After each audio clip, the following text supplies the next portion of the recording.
Welcome to Planet People, a podcast that aims to inspire curiosity and cultivate a deeper connection with the natural world. I'm Natalie Jane, a conservation biologist, eco-communicator, and the host of this podcast series. And I am thrilled to be sharing stories with you that highlight the beauty and importance of protecting our planet's wildlife.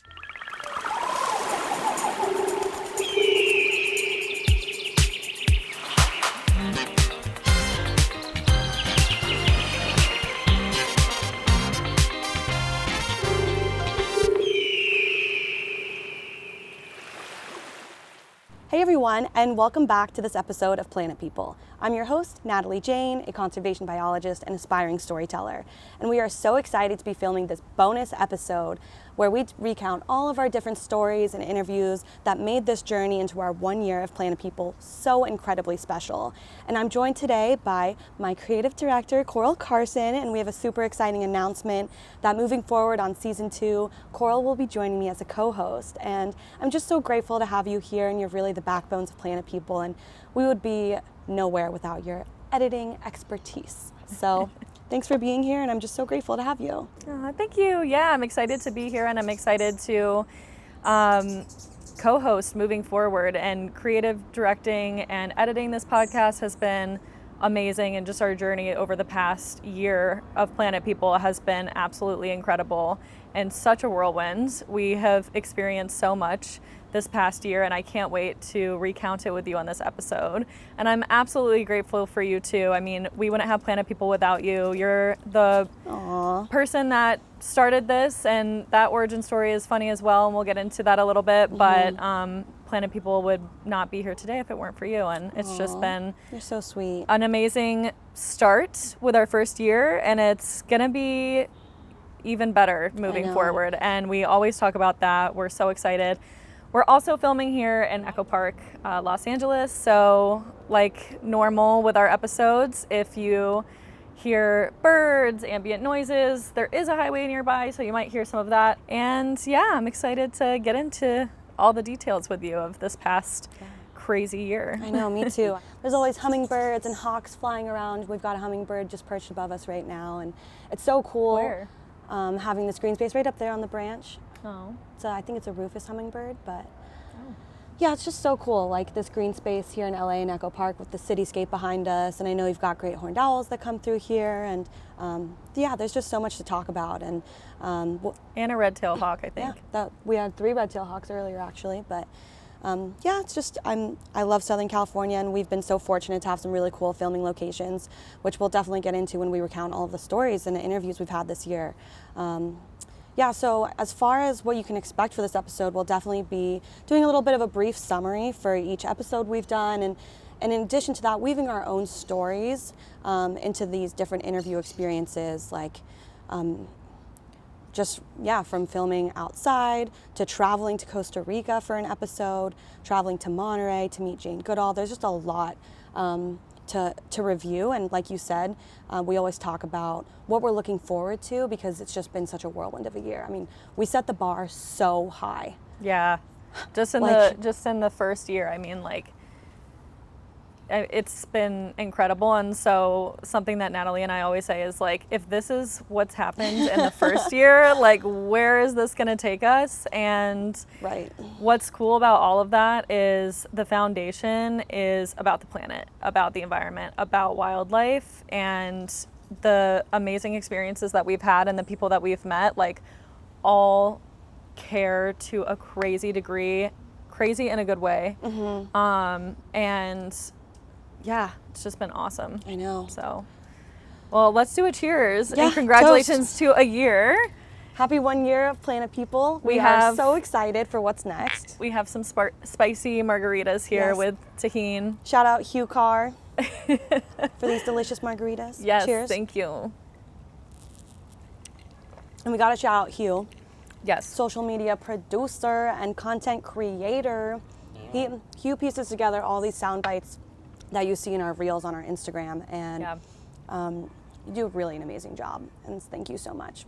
You're so awesome. Yeah, I love this team at Planet People, and it's been so awesome, like starting out this podcast on my own, and then you guys seeing the vision I have and bringing your own skill set into spreading stewardship stories. That's really our mission at Planet People, is to share stories that inspire local action for wildlife conservation in Southern California, to have, that local involvement and global impact. And it's really cool seeing that come full circle. And we should definitely get into the origin story a bit and share this amazing 1-year anniversary celebration with none other than the Jane Goodall Institute yesterday, hosting International Day of Peace. Yes, so yesterday was the International Day of Peace, Palos September Verde. 21st. Do you remember when it was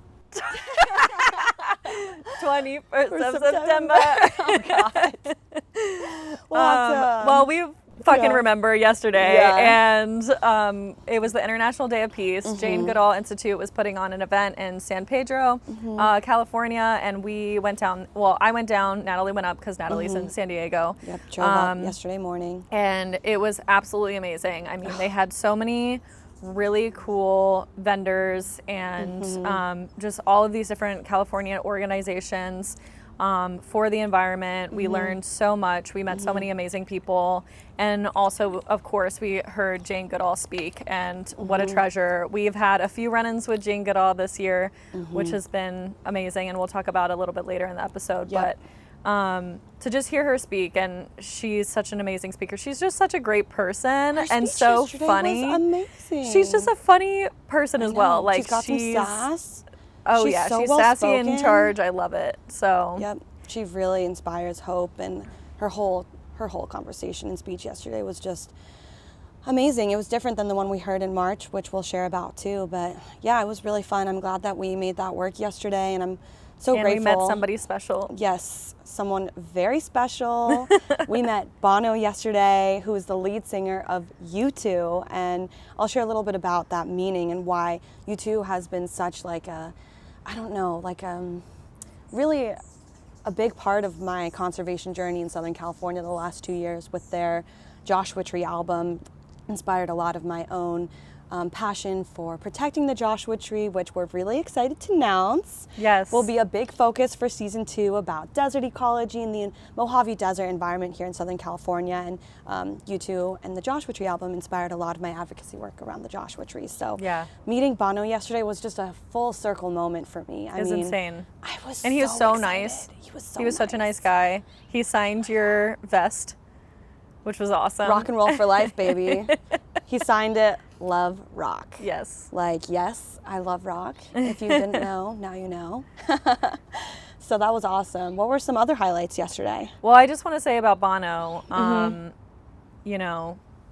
maybe we can get him on for season 2. We'll see. I will say, when I met him, I snuck him a Planet People podcast sticker, and he put that in his pocket. Yeah, that was pretty cool. So Bono has a sticker of Planet People in his podcast. This little ass podcast. Oh, in his pocket. In his pocket. Sorry. He has a sticker of our Planet People podcast in his pocket, and I'm just like, what? Yeah. Our little ass podcast? Just 12 episodes is in Bono's pocket. So funny. I'm stoked. Yeah. Beyond words. 3 days later. So we're interrupting because sadly we found out something horrible. I'm laughing because it's like really funny, but it's so sad. But we found out that Bono, or who we thought was Bono, is an impersonator. It was a Bono impersonator that looks exactly like Bono. Oh my God. We were like literally comparing wrinkles. Like we were like, this must be him.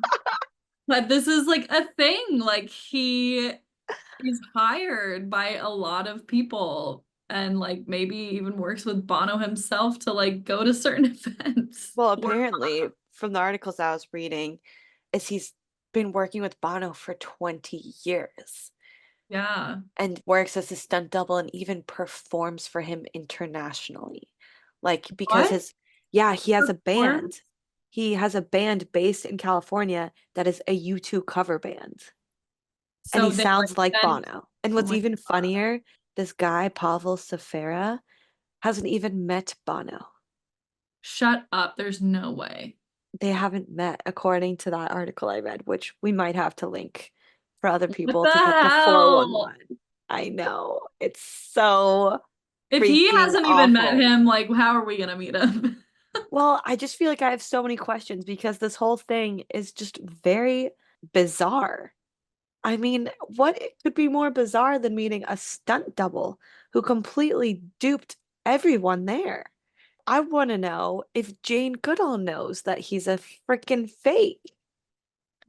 Yeah, I don't know. And why did the Jane Goodall Institute hire a phony to dupe her audience? I feel like a buffoon. He signed my fucking vest. I gave him a sticker, a Planet People podcast sticker. And the entire 3 days that we thought Bono was the real Bono, I was repeating in my head, Bono has a Planet People sticker in his freaking pocket. Well, anyways, we didn't meet Bono, but Bono, if the real Bono is listening, you duped us, and we would still love to have you on. Yeah, so season 2, that's something to look forward to, and we will be taking a little bit of a break to get ourselves together. You know, we started this. We have everyone here has full-time jobs, so doing this podcast has been a little bit, yeah, that is separate from Planet People podcast. So, you know, so we'll be taking a little bit of a break and kind of like reconvening, seeing what we can do differently and better to really get us set up for success, to kind of keep going and like create a sustainable workflow that we can manage and get you guys get you guys consistent episodes. But that being said, other than like the logistics of it, we're really excited for season 2 because we are going to be focusing on Southern California deserts, and a huge part of that will be Joshua Tree, because Joshua trees are in danger right now of development. With tons of reasons why there's potential for them to go extinct in our lifetime. And that's something that we'll definitely outline in our Joshua Tree episodes. And I won't go too much into the threats they face today because it's sort of a celebratory episode, and we'll get into more of the science and conservation about it looking into season 2. But we definitely told you two about, you know, season 2 and the importance of the Joshua Tree, and he was all excited. He's like, oh, do you know the story of the Joshua Tree? And so, you know, if he would agree to do an episode with us, it would be life-changing. So cool. And I'm just going to put this out into the universe to manifest this moment, but I will say that I would love, and I've dreamt of this for so long, to host a benefit concert for the desert, for life overlooked in California, which includes the state reptile, the California desert tortoise, the Joshua Tree, all kinds of cool things in the desert, and host a huge concert to just raise awareness for this amazing environment. And I would love to host it with none other than Bono. And I've said that before. I said it when I was in Africa. Back in July, I was in the Freddie Mercury Museum, and I wrote a letter to Freddie saying, you have inspired me. Bono? To Freddie. Oh, okay. I thought it was to Bono, but I talked about you two in the letter to Freddie. But basically, the Live Aid concert really inspired my own idea to have a one-day benefit concert for the desert. And I talked about that in my letter to Freddie, and I mentioned you two and how I would love to like have like a Live Aid, but for the desert. Anyways, so there's just a lot of like energy around that moment and meeting Bono yesterday, and everything just came full circle. And there were so many amazing highlights from yesterday. We had Cameron join us, who was the videographer that came to Africa with me, and he's been with the San Diego Zoo Wildlife for 8 years. He's sort of joining our Planet People team, and it was amazing all being together yesterday on the lawn, having lunch together, listening to Jane talk after we met Bono. And I can't think of a better way to bring people together and for that 1 year celebration. And that's one of my favorite quotes by Jane is, bring people into your network and see the difference that you can make. You know, it's really about building that community, and I love that all of us on this team have such a different skill set, and we're bringing that talent into our team, spreading awareness. We passed out stickers yesterday, and at the event, and it's just really awesome to see it come full circle in just 1 year. Yeah. And something that Jane said yesterday that really stuck with me is we need and rely on healthy ecosystems. Yes, you did text us about that, I remember.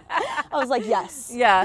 Make note of that. I made note of it because we rely so heavily on the earth and the planet and our natural resources, but we're taking more natural resources than we can replenish it. Then the earth can replenish. Earth can replenish it, yeah. And hearing her, it was just like so simply put, we rely on healthy ecosystems. It's so important to keep these ecosystems healthy so that we can live healthy lives as well. So it just matters so much to know where you're buying from, to know what kind of products you're purchasing. Or not purchasing. Yes. She made a really good point about that yesterday. That when you consume cheap items, you're more likely to be a consumer of them more often. Yeah. But if you wait and buy more valuable, high-priced items, your consumerism just goes down in general. And it's a complex topic, you know, because if you, I could go on for hours about this. I'm actually going to stop myself, but I just want to say, like, if you are somebody, if you're somebody that, you know, unfortunately cannot afford these higher priced items, you know, what are you going to look to? Buying something that's higher priced, or buying what you can afford to, or secondhand, to support your family. And this is a larger conversation, and it's definitely one that's complex, and but maybe we can get into that in season 2 or a different bonus episode. Cheers to healthy ecosystems. I'll toast to that. Let's create those healthy ecosystems. And let's share stories about the people who are doing their best to help biodiversity, which helps ecosystems, which help the planet. And I just want to highlight that eco mindset rather than an ego mindset. And my friend actually, Tania Rowe, talks about this in her TEDx talk about the importance of an ego mindset, where we see ourselves with nature rather than an eco mindset sees us as a part of nature, whereas an ego mindset puts us at the center of all things on the planet. But we're not the center of the planet. We're just merely part of it. And when we can connect and learn about the things that matter most to us and love them, then we can share about it. And that's so valuable. And that's a huge part of Planet People. Yeah, you have some taking. So do you. Oh. Where? On that side. On your left side right here. Yeah. Oh, there you go. I taste it. Yesterday was just so jam-packed with amazing highlights and lots of talking points from Jane. So what were some other really valuable things that you picked up on that stuck with you that she said? You know, I love hearing when she talks about her Roots and Shoots program. So she actually has this in over 70 different countries. And these are local organizations that get the community involved about local environmental issues in their area. And it's just absolutely incredible because it really touches on that community conservation that we always talk about. Getting into your backyard and seeing what you can do to make a difference in your own backyard, starting small. What is happening in your own local area that you can contribute to make your own living area a better place? And I think that's Roots and Shoots does an amazing job of that. And hearing her just recount some of those stories and just these personal interactions that she has with these people in these communities, I mean, it was just absolutely life-changing. And you know, truly life-changing. Yeah, and in America specifically, like, you know, this is coming very much from like an American lens because obviously we are born and raised in America. It's so isolating here. It can be really, really isolating in America. You know, we kind of cultivate this like uniqueness and like being your own self and this, that, and the other. And it's like, be an individual, stand out. And it's like, okay, well, that's all fine and dandy, but let's talk about community, let's talk about family, let's talk about friends, and creating those tight-knit environments locally in your area. And it will absolutely increase your happiness. You will also make a difference in your local community. And you'll help the planet. Absolutely. You'll help the planet on top of all of that. So you know, so important. It's the health of you and the health of the environment and the health of the wildlife. And that's on healthy ecosystems, That's on girl. healthy ecosystems. That's on healthy ecosystems. Yep, and it is really amazing to see the impact that her Roots and Shoots program has had, especially on youth. It focuses a lot on getting the youth involved, and that's one of Jane's greatest reasons for hope is supporting youth and their drive behind wanting to take climate action, because ultimately that's the whole point of sustainability, to leave the planet a better place for future generations and to carry those practices of stewardship. Really, that's something that we talk a lot about on Planet People is stewardship, which means taking action locally, right, in your community, promoting community-based conservation. And that's why I love Jane's whole mission in life. And I feel that we really embody that at Planet People. And it's really, that's part of the origin story, is I did a lot of research on the types of conservation ethics that I wanted to build into this platform to be the foundation of this podcast. And that's really focused on using that bottom-up approach to listening to the stories of the people on the ground, on the front lines of conservation, doing the hard work, fundraising, researching, traveling to make a difference and getting involved. And I'm really grateful that we had so many guests on this season. And working with your local legislation. And legislation too. We talked That's a lot about so that important. with our episode with Surge, taking policy action. That's really where the impact is happening. It needs to be at a political advocacy level. And that's also part of the origin story with Planet People, is that long-term vision, which is, this isn't just a podcast. Eventually, we are building a community of people, of advocates who want to take action for the planet. And that's what 2025 is going to look like. That we're going to do more community building, have community events, host a Planet People party for everyone, for being a part of this journey, because ultimately we wouldn't be here without our listeners. And we just want to thank you so much for tuning in. Yes, and, thank you so much. That's something we want to look forward to in our next season, is getting more listener engagement. We want to know what you want to hear on the show, what stuck with you, what you enjoyed, what maybe you would want to hear more of, more fun facts, more co-hosting banter, and side also share stories. this with your friends, your family, like Even if they're not interested in conservation, even if like you're kind of the person in your family or friend group that's like, hey, maybe like don't use this like one-use single-use plastic. One-use, single-use plastic, whatever I'm trying to say. It's just single-use plastic. Single-use plastic. That's what I'm trying to say. I understand what you're saying. Maybe you're that person in your friend group that's always yelling about that, because I know that I am. And that was something that we saw yesterday, was there was a vendor there that had, you know, a whole table about ending single-use plastic, and that kind of comes along with that point that Jane was making that really stuck with me. When you consume like cheaper items like single-use plastic bottles, you're more likely to consume several of them because they're just cheap and throwaway. But when you value the item that you are consuming, it could be secondhand, it could be something a little bit more expensive, which I thought was really funny when she was making that point yesterday, because she said everyone in this audience, basically calling all these people privileged for being here, can afford to buy something that, you know, has a green label or an organic label or isn't single-use plastic, because if you are privileged and you do have the ability to like afford those, you know, non-single-use plastic items, then you should probably do your part and consume in a sustainable way. And Jane's just so funny. She was like kind of calling out the audience, like, yeah, every single person here in LA and Palos Verdes, which is can like afford it. Such a nice part of LA, can afford to do that. So do your part, really, is what she's saying. And that's a constant theme that I was hearing yesterday, was every single person here has a difference to make. And we are ready to follow you, Jane, in that purpose, in that mission. We are making a difference. We are pulling people into this network of Planet People, and it's awesome just seeing this vision come to life and celebrating yesterday. And it's just, it feels like a movie. It feels like a dream. Like, how is this happening? We met Bono, third time seeing Jane this year, and like, it's incredible, honestly. And that's something that I want to share, is just that manifesting moment behind all of these interactions with Jane. And it means so much to me. That name I hold near and dear to my heart. It's my middle name, it's my mom's name, and I like to pay homage to my ancestors and to my mother and to these role models we have. It's so important. If there's one thing that I want to share for people to take away, is that role models are so important. Yeah.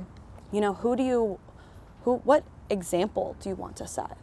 And Yeah. Jane She's a good one to look up to, that's for sure. She is a UN messenger of peace. Like, Yeah. she has this It was great to embodies spend this the peace. International Day of Peace with, a UN messenger of yeah, peace. absolutely. And she's been compared to Mother Teresa. I mean, she Yeah. has devoted her life to making humanity better. Yeah. It's not just about her journey. It starts with the chimpanzees right in the 60s when she was living in Gombe and learning about primates and how we're closely related to them. But her mission now is much bigger. Yeah.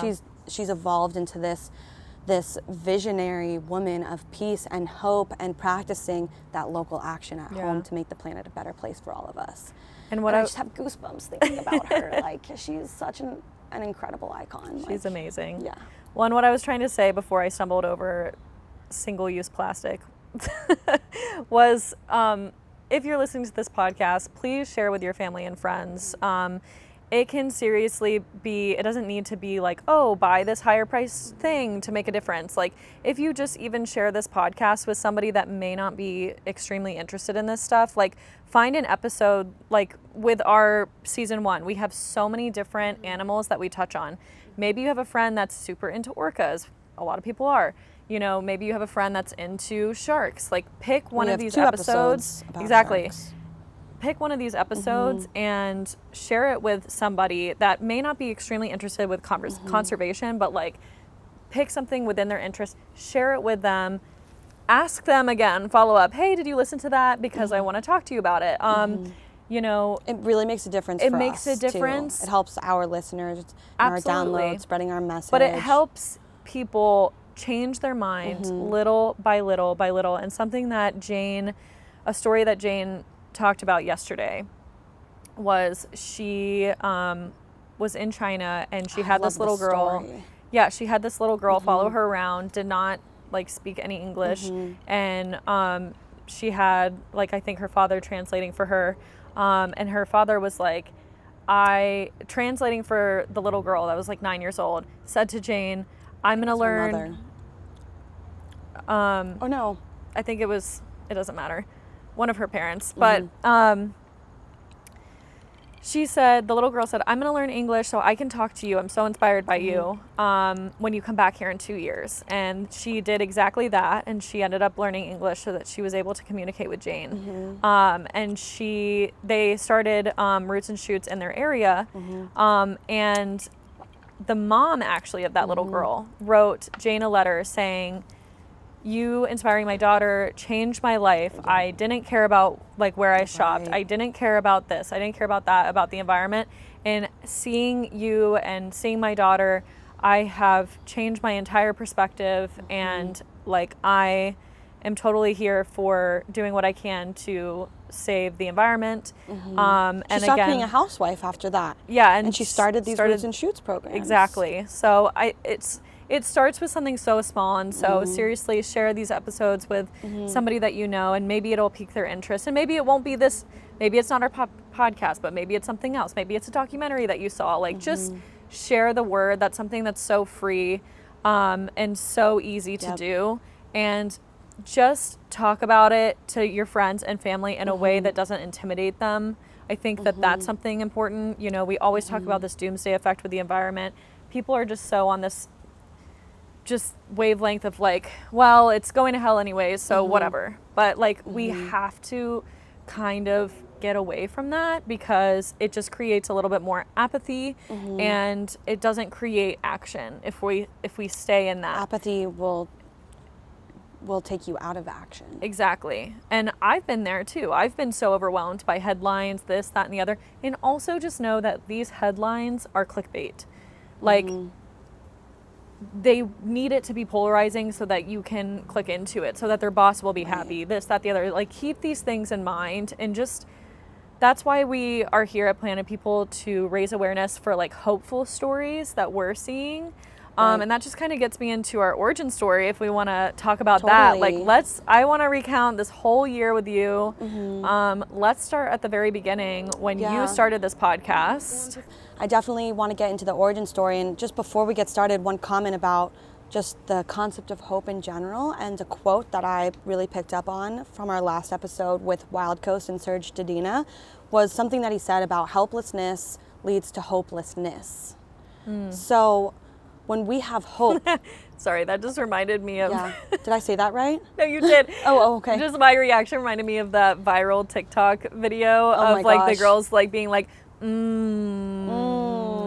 know what I'm talking about? No. They'll like say something. It's like an all-girls panel or like all-girls Yeah. podcast, and they're like, it's like, in order to move forward, we have to look back. In So order say it to look again. forward. No, say the Just like anything. Okay. say the hopelessness. Well, helplessness leads to hopelessness. Shout out to those girls, they're so funny. Well, and that's a quote that I've really admired from our last episode with Serge Dedina, where he talks about the importance of hope. And it's definitely a theme that we keep coming back to. And in our entire season, I would say a reoccurring just word that really stands out. And it's a part of Jane's whole mission. Her whole thing is hope and peace. And instilling hope inspires action, and it's honestly a survival strategy. Yeah. Hope is a survival strategy, and that's something I've been seeing more online too, and I really like that. I really like that because it really is in a world where you're saying we do have these kind of doomsday effects with all these headlines and climate change, oh no, this and that, and it's something we see and we know it's like this existential threat, but it's actually something that rarely gets talked about in conversation. And that's why I'm glad you talked about sharing our podcast with people and just telling your friend about it and spreading that message, because we know we live in a world where we're not fully at peace. We're at war in a lot of places, and the environment, we're at war with the environment because we're still using fossil fuels and extracting resources that the earth can't sustain. So it's important to talk about it, because when we talk about it, it becomes real. And then we can find solutions to these environmental problems. And again, I just want to go off of what Serge was saying in our last episode, that fighting climate change is an entrepreneurial business venture. Yeah, it's because not you just are, government. You are solving a problem, and that is the core of entrepreneurship, and that's something that I'm trying to practice more, is how can we solve this problem? Well, for me, that's through community-based conservation, that's through policy, that's through advocacy and action and getting shit done. And that's another theme that I really love. And Get shit done. Get shit done, take action, do I it. loved him saying that. I mean, I know, I that's loved like that. my motto in general. Like, and I didn't know it was my motto until he said it, kind of thing. But like, I'm just like, let's just get it done. Like, let's just get it done. Stop complaining about it and just get up and do something about it. Don't just talk about it. Yeah. Be about it. Absolutely. I keep saying that because that's what I want for 2025, is to have more impact and be about it. And I love that we talk about all of this on the podcast, but I want some follow through action. And I think for me, especially I'm in my master's program, it's online, it's virtual. I spend a lot of time making content on social media, doing the podcast. It's all very virtual. Yeah. But another thing is we have to connect together for that community to build, to take action. And that's what I'm looking forward to in 2025. Yeah. Hosting these Planet People parties, hosting nature walks, getting people outside, because ultimately get people to care, you have to connect with the environment. Yeah. And that's so key. And also something I said yesterday, this past season has been kind of, especially with La Jolla and the seals and the sea lions and the closure, it was almost like we were like reporting on that a little bit. I would agree. You were a little bit more involved in the community. Boots on the ground. Yeah. I live there, so it's easy for me to go to meetings or do some docent action and volunteer. But for the podcast itself, it was a little bit more reporty. I would and agree. I'm hoping with season 2 and this Joshua Tree issue that they're facing, we can be not only reporting, but boots on the ground with it and seeing an impact specifically with this podcast and with the people that we're going to be talking to and for speaking season with. 2, so I agree with putting that. that out there. I'm glad you're putting that out there, because it did feel like kind of we were reporting on it, but as someone who's been involved, and we'll talk about this as we get into our origin story, really this is a great segue, is that was what the first episode was about, right? La Jolla. La Jolla, Yeah. and that's something I wrote about in an opinion piece to the La Jolla Light 2.5 years ago, you know, and honestly, where this really originates is when I visited San Diego back in 2019, my first time in La Jolla Cove. I was so excited to see sea lions from land for the very first time in my life. I had just finished my biology minor. I took marine biology. I loved sea lions, sea otters, all of those really cool West Coast marine mammals. And I arrived for my first time, and I just remember feeling so uncomfortable by the disturbance. People were so close to the sea lions, taking selfies with them. I mean, petting them, touching them. And again, this is against the law. NOAA, the National Oceanic and Air Administration, has federal guidelines that prohibit the touching of sea lions. And I was fired up about this. So I moved here 4 years later, and I'm lucky enough to live in La Jolla where I can be pretty involved. And so that's what I wrote about, and that's what I shared in my first podcast episode, was what is going on in La Jolla Cove with these sea lions and these tourists and this human wildlife conflict that make conservation solutions so challenging. Because when you throw humans into the equation and not having respect for animals in their space, it just creates a tumultuous environment, and it's not a pleasant viewing environment to see these animals in the wild. Being harassed, touched, pet, kicked, and apparently shot at. Oh, yeah, which we found out yesterday at the International Day of Peace with the Pacific Marine Mammal Center. Yeah. Told us that they have injured sea lions that come in with shotgun wounds and stabbings. Like, what's the people? That is, I am fired up about that. Yeah. So that was what the first episode was about, and you know, I released that episode on my own before I had a whole team of people, and this is where it gets kind of funny. Yeah. So Natalie, she's a field biologist. You know, she's all over California. She is doing a lot of her work alone, unfortunately, and so she doesn't necessarily have like employees to like gab with. Well, as an independent contractor, I work for myself. I book my own clients around Southern California, and I work for myself. I don't have like coworkers or anything, right? I just have clients. So exactly. So I think that like this podcast kind of came from isolation and wanting to share these stories that you were and these conservationists that you were meeting and sharing their stories and highlighting these amazing people that you've met. And so Natalie and I are best friends, and we have been for going 10 years now. Oh my gosh. Which is crazy.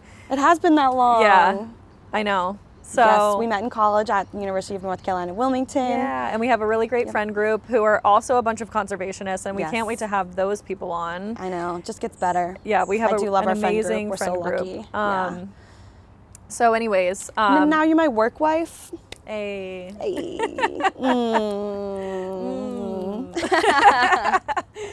So anyways, so I work in media. I work in animation and film production. So I work on an animated feature film.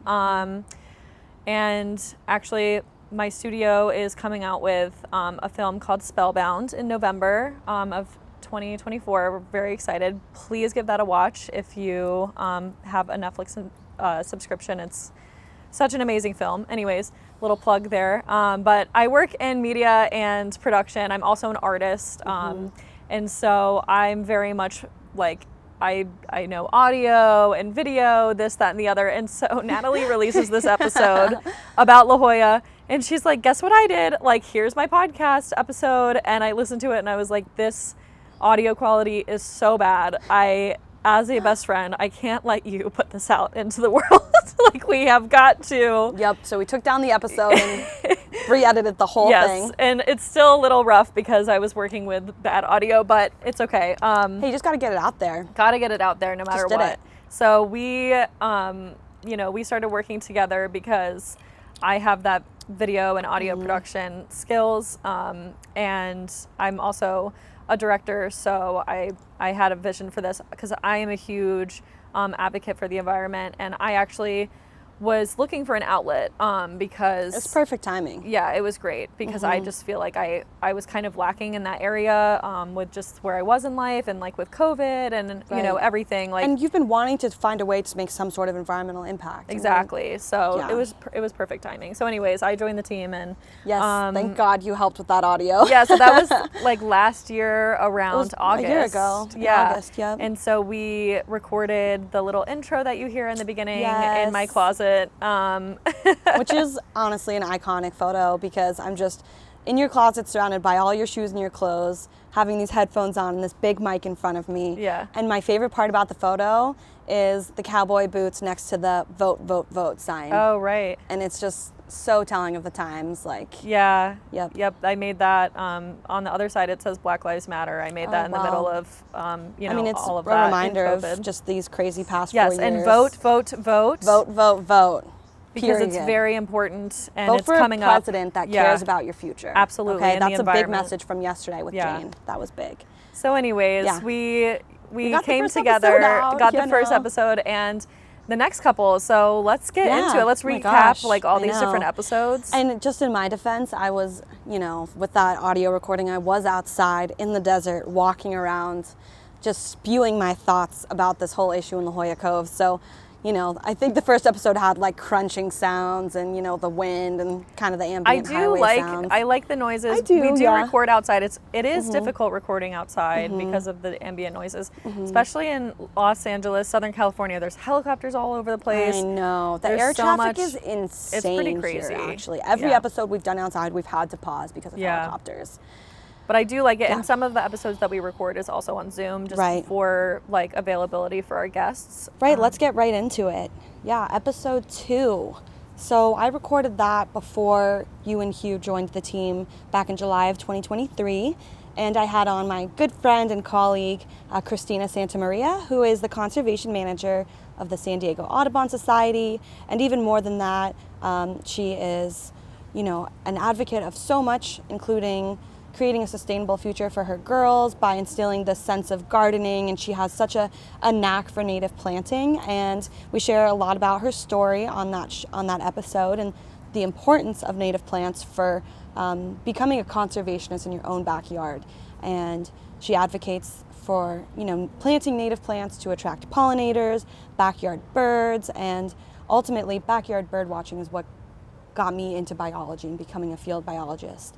Because when you can see what's in your backyard and the abundance of birds and how challenging it is to identify all different types, you become more connected to your environment. And for our listeners tuning in, I think that is the best way to get started in caring for wildlife and for the planet. Look in your backyard. What can you plant to attract more animals and wildlife? And it really begins there. And so, even if you don't have a backyard, just your area, your surrounding areas and there are lots of birds perched on a wire somewhere near you. Yeah, exactly. Like, speaking of, we have a hummingbird. I know, it's so pretty. Aw, So cute when I they feel like perch that was that. sent. I That was sent by know. someone. That was perfect. That was timing. Yeah, an omen. A good sign.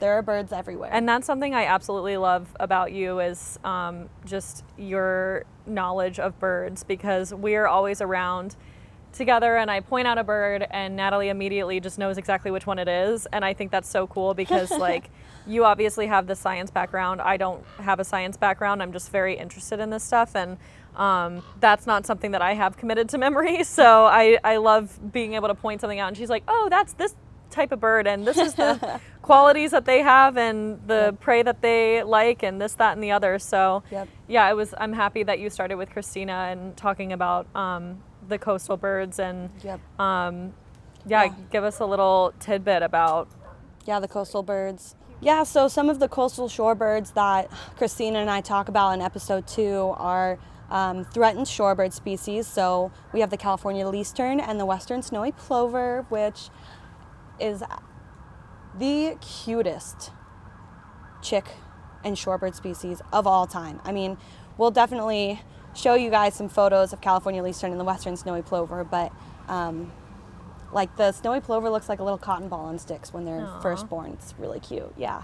And Cristina works tirelessly as part of her role with the San Diego Audubon Society to restore habitats for the California least tern specifically by removing invasive plants like ice plant and other plants that deter nesting behavior for the California least tern. So by providing better habitat for them in areas where they were historically recorded, it will encourage them to come back and nest there, which we need because their numbers are extremely low. And they face a lot of threats. And some of the threats that these birds face is, yes, loss of habitat, but also threats from climate change. And we see this happen with this concept of food and prey availability, right? And that is decreasing as our seas warm from increased fossil fuel emissions in the atmosphere that cause sea levels to warm. Causing the sea to warm, basically. Yeah. And this is evident because the California least tern, the adults will spend a longer time off the nest, leaving the California least tern chicks vulnerable to aerial predations from things like hawks, peregrine falcons, corvids, so ravens and crows. They just pick off these little least terns who only have the camouflage for their self-defense. They blend in perfectly with the sand. But as that adult is foraging for fish, it's been recorded that their flight time from the nest to the ocean has been much longer because they're trying to capture or to hunt for fish like sardines and other bait fish that are retreating to cooler parts of the ocean where they were previously found recorded, along the shoreline. So the least tern is closer to the nest when they're hunting along the shore rather than going much farther out to sea to find these fish. So, and not only that, but in my time working for the San Diego Zoo, I recall seeing least tern chicks dying because they had a fish that was too big in their mouth. So there's a lack of prey availability close to shore, and the size of these fish are too big for the chicks. Yeah. So anyways, we dive into that with Cristina, and she really shares a lot about their efforts behind restoring habitats and protecting the least tern from extinction, really. Yeah. And so She's amazing. She's amazing, right? And yeah, shorebird ecology is a foundation for a lot of my career, and I love that Cristina and I have that in common, and we really bond over wanting to protect shorebirds, and she does such a great job with everything she does for the San Diego for the San Diego Audubon Society. So thank you, Cristina, for being a part of my very first guinea pig episode, kind of. She was like, I'll just come out and join you, and we recorded in the library, and she was my first guest, and it was so nice of her to be a part of it. And she's a badass. Like, I really, really love our friendship. And I'm so glad that she was on the show, and she embodies the spirit of Planet People. And I know her little girls, she has 3 beautiful little girls, and they'll all grow up with a great role model as a mother. So shout out to Cristina. Thanks for being a part of Planet People. Cristina. Yeah. And then we had on Randy That's Thomas. right, Randy Thomas. Shout out Randy. Yeah. He's also one of my good friends who I met working out on when we were doing desert tortoise research, and he is an awesome conservationist. He's so cool. Yeah. If you want to dive into what that looks like, I know, a year ago we were in Echo Park recording that episode, so I think it's another full circle moment here. Yeah, absolutely. Yeah. We recorded Randy at this amazing studio nearby in Echo Park, and that was such a cool episode. I had met Randy before you've introduced us, and so we had a nice rapport, and just all of us getting together. That was just such a fun time to talk about all of his shark experience. He has been on Shark Week. Very into the marine space. Yeah. And desert. He's all the things, really. Absolutely. Yeah. So he was just such a cool person to have on, and I really enjoyed that episode and recording that with you guys. Yep. He is very well spoken and has a lot of cool stories with his diving experience. He's a diver. He's worked closely with sharks for his research experience in Bimini in the Bahamas. And one of my favorite parts about that episode is the fun facts kind of that he shares as he relates different shark species to people in his family. Yeah, so one shark that he was talking about was the wobbegong shark, which is a family of carpet sharks. And fun fact, they get that name because of the striking pattern that they kind of look like a carpet.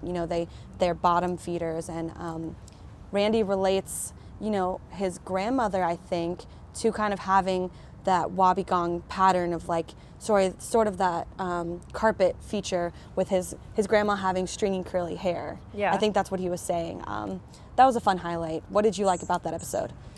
Something that really stuck out to me about that episode is him saying, if you want to get involved, you don't need a degree to do it. Yes. And yeah. I loved that because, you know, you don't need to have this scientific degree and course study. It helps, that's amazing, but you can get up and connect with people and get started without that. And he didn't grow up by loved the that. ocean. No, he didn't. He grew up in Detroit. Yeah. And he said he fell in love with the ocean because of books. Yeah. And because of shark documentaries, Shark Week.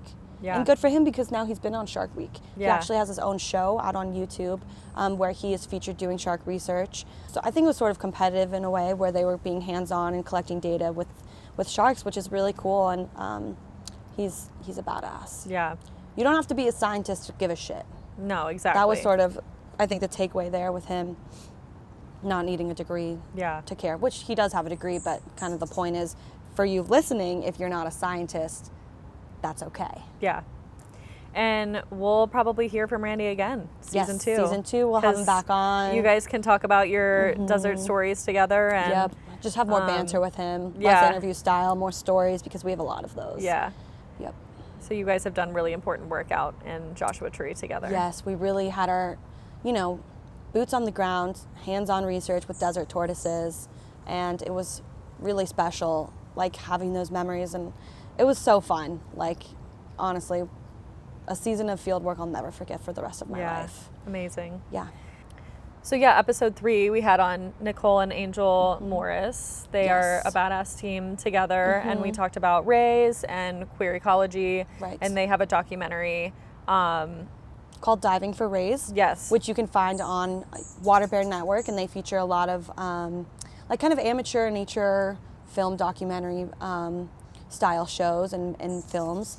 And Angel is the person behind the camera, right? Yeah. They record Nicole diving for rays, and Nicole shares her story about falling in love with the ocean. So they make this awesome team to form this great story about diving for rays and how that really funneled Nicole's experience into joining the master's program, the AIP Dragonfly program, which is how I know Nicole. I love Nicole. We're really good friends. And it's cool seeing their journey now kind of unfold after they made that documentary, because Nicole actually wants to go back and get her PhD to study rays more closely. So she's very dedicated to being an expert in the field of rays and we talk about how what's the name of the family? Elasmobranch, right? Oh, yeah. That's the family of rays and sharks that Nicole is so passionate about studying. And we talk about amazing. how they're actually not very studied.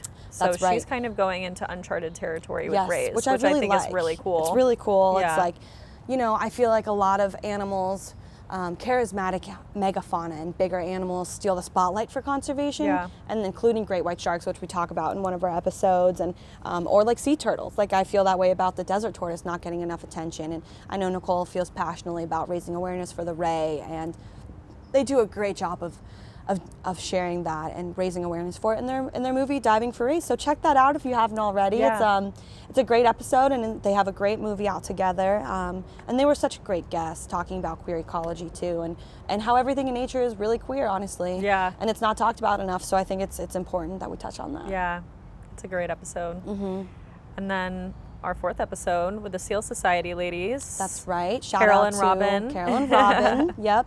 And you know them through being in yes. La Jolla, so that was a nice circle back to our first episode. That's right. Because we got to see that there was actually impact made that you got to be a part of with the closure That's of right. Point La Jolla. That's right. And that they do tie in nicely, those 2 episodes, because it's a good storyline reference for just the action that's being taken in La Jolla, because when I recorded the first episode, there hadn't been a closure of Point La Jolla, which is a rocky haul-out point that the seals will, the sea lions, the California sea lion will haul out on, and that's where we were seeing a lot of that disturbance and people taking selfies with sea lions. So when I recorded that episode, there hadn't yet been a closure of Point La Jolla, and by the time we circle back with Robin and Carol in episode 4, they, being the San Diego Seal Society, which is a chapter of the Sierra Club, made amazing, groundbreaking work in creating that year-round closure so that sea lions can be protected during their pupping season, which is between May and September, and they have a longer period where the sea lion pup will spend time with their mother, so it's important that they get that space. And Carol and Robin talk a lot about their biology and behavior with pupping season in that episode, and they did great work. Shout out to Robin and Carol. They are working day and night to make sure that this conflict is resolved. Yeah. So it was great to see that happen. And you guys recently had another town hall meeting. What was that like? Right, so last week the La Jolla Town Council met specifically to talk about solutions to continue to mitigate these human-wildlife conflicts that we're seeing now in La Jolla Cove, which is another part of just that Cove area. The Point La Jolla is adjacent to La Jolla Cove, which is considered the gem of California. There's so much biodiversity that comes through the Cove, including sea lions, which is a spectacle, right? That's why there's so much tourism. And this La Jolla Cove is 50 feet of beach. It's really, it's a really small little cove. It's small, and so the sea lions will come up on shore and interact with humans, and sometimes males will get territorial, and there are viral videos of these males just hauling ass across the beach, and people can get really hurt, and there are little kids around, and so, but yeah, anyways, point being, we did have that town hall meeting to address the ongoing conflict. And when I say ongoing, I mean this human-wildlife coexistence piece in La Jolla with the sea lions and tourists has been ongoing for decades. Yeah. It's exhausting. It really is. I don't go out there and get my feet on the ground and volunteer and talk to people anymore because it's just so triggering. And people don't listen. There's this group think element where if one person goes to take a selfie or pet a sea lion, another person follows. And it's like, I'm not there to regulate. I want to educate people, but people can't be educated when they're in that state of mind where I just need to get that interaction with the animal. Well, the Seal Society does have, have, what are they called? Just like viewing guidelines and docents. Yep. Yeah. So, if you do want to volunteer and you're interested in resolving this conflict, the Seal Society is always taking volunteers. So it was a good meeting. I mean, it's a step in the right direction. Have we found a solution? No. Are Robin and Carol still working to solve this issue? Yes. Yeah. And definitely give that episode a listen because they just share a lot of their wisdom and knowledge about, trying to protect the seals and sea lions in San Diego. And it's important. It's really important. Yeah. It's like, this is the gem, the jewel of California. And it's like, if that's true, then why aren't we doing anything to make this like a stronger protected area? Yeah. I think it should be a state park. Scripps Park and La Jolla Cove, I think should be a state park. Yeah. I think it should be a state park.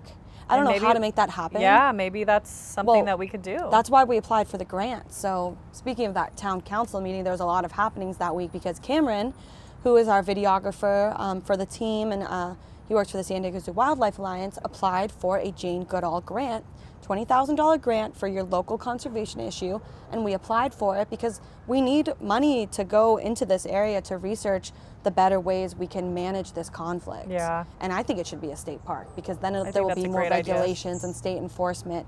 But maybe we'll see that in the future. I think we're still far away from that because the La Jolla Cove will never be closed from recreation. Yeah. I mean, that is a swimming central state parks are recreational. Yeah, that's true. But they're more... Yeah. They're like more regulated, I guess. Right. But I think the locals are concerned that Seal Society is going after another beach closure. Yeah. And God forbid we take away any beach habitat and environment for people to refrain from using, everyone throws a fit. It's like, where's your empathy and altruism for animals? The California coast is so developed and these sea lions have nowhere else to go. It's kind of one of those things of like one person ruins it for all. Like these local communities want to enjoy their beach that they pay probably like millions of dollars to go to, or just through taxes to be at and to live in the area. But then we have these people that are just kind of like ruining it for everybody, which sucks. Right. It's a tourism problem. It's not managing people well. But we talk a lot about like education. It's about educating the tourists and not necessarily like making these videos of bad tourism go viral. Like we need to be having like the good stuff go viral, and like that's why I love the dodo Like, I know. Oh my gosh. they Shout always, out Dodo. Yeah, they Feature always. us one day. I know, they always share like the cutest the stories. Anyways, Yep. so Does that bring us to episode 5 then? episode 5, yeah, and the Seal Society ladies actually introduced us to our guests That's right. for episode 5 and 6. Yes. Amber Becerra. And we actually, this is an exciting story. One of my favorite stories of the year. Yeah, you go ahead. Well, it was all very serendipitous, right? Not meeting, but doing that interview with Carol and Robin, and then them telling us about the Wildlife Protection Alliance and how there was this alliance forming these guidelines around safe viewing of marine mammals. And that's something we talk about in that episode, is staying a bus length distance away from sea lions. How can we respect the wildlife, which is the motto for the Wildlife Protection Alliance. And I was really excited about this because I hadn't heard about it before, and Carol was like, yeah, you should get involved. They're working on developing these regulations. Amber would love to have you on board. And so, we get in touch with Amber pretty much right away. And again, this was all very serendipitous. It was in February that my friend actually invited me to come to Costa Rica, where I went for a week, and I actually left where I was early because I took advantage of the opportunity to meet Amber at her eco lodge in Costa Rica near Tamarindo. And again, this was just a few weeks after we had interviewed Carol and Robin, and so it was great that she invited us up to her beautiful eco lodge where I went up there, and the night before I call Coral and I'm like, Amber's inviting us to this eco lodge.